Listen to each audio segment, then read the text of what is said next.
जो देश के हालात बने हुए हैं, आज पूरा देश जिस तरीके से सड़कों के ऊपर धक्के खा रहा है, जब किसान खेती ना कर सके, जब व्यापारी दुकान ना खोल सके, लोगों की कंपनियां बंद हो जाएं, लोगों के रोटी पानी के लिए लाले पड़ जाएं, और तब भी इस पे कोई संवेदना केंद्र सरकार की तरफ से, प्रधानमंत्री जी की तरफ से ना आए, बल्कि इसके उल्ट उनके जख्म पर नमक छिड़कने के लिए आप उनका मजाक उड़ाएं। घरों में शादियां टूट रही हैं, शादियां रुक चुकी हैं, बच्चे भूखे सो रहे हैं। आप देख रहे हैं पूरी दिल्ली नहीं, पूरा देश इस टाइम करा रहा है। उसको रोकने के लिए, उसके विरोध में आज का आपातकालीन सदन बुलाया गया था। सेंट्रल गवर्नमेंट कोई प्लान के साथ इन्होंने 500 और 1000 के नोटबंदी का जो फैसला किया, ये किसी प्लान के साथ नहीं है।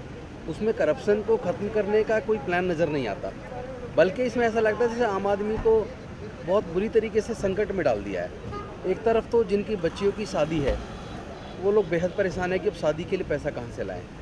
दूसरी तरफ किसी की डेथ हो जाती है और डेथ के लिए जो क्रीमेशन के लिए जो पैसे की ज़रूरत होती है, वहाँ कोई भी उस पैसे को, पुराने नोटों को लेने के लिए तैयार नहीं है। वो लोग बहुत बुरी तरीके से परेशान हैं। तीसरी तरफ हज़ारों ट्रक पूरे देश में रोडों पे खड़े हैं, जो रोज़मर्रा का सामान सप्लाई करते हैं, वो सामान दिल्ली नहीं आ पा रहा है। रोड ट्रकों के अंदर फल व सब्जियाँ सड़ रही हैं। काले धन के नाम से जो गरीब जनता को रोड पे लाके मजबूर कर दिया, भुखमरी की कगार पर लाके खड़ा कर दिया। लोगों के पास में खाना खाने तक के पैसे नहीं है।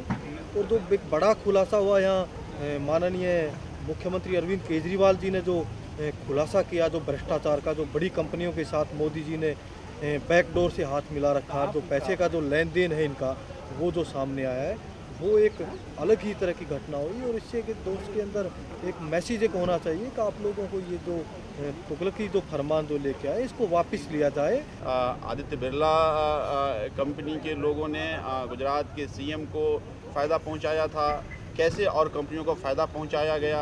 तो ये एक बहुत बड़ी अपने आप में ढकोसला है। एक तरफ काला बाजारी करके सत्ता में आप खुद आते हैं, दूसरी बात रोकने की बात करते हैं। ये दोनों दोहरी बातें हैं। इसीलिए इनकी कोई मंशा नहीं है काला बाजारी रोके, रादर इनकी मंशा है काला बाजारी और बढ़े। चूँकि 1000 के बदले 2000 का नोट आप लाते हैं, तो इसका मतलब काला बाजारी को आप दोगुना कर रहे हैं। तो इसीलिए आज ये इमरजेंसी हालात में सदन बुलाया गया था और सदन में इस पर व्यापक चर्चा हुई। और चर्चा होकर यही निकल के आई कि पहले हम लोग इसके अगेंस्ट नहीं हैं कि आप ब्लैक मनी को नहीं रोकें, लेकिन उसके लिए आपको फुल प्रूफ योजना होनी चाहिए, जनता इससे परेशान ना हो।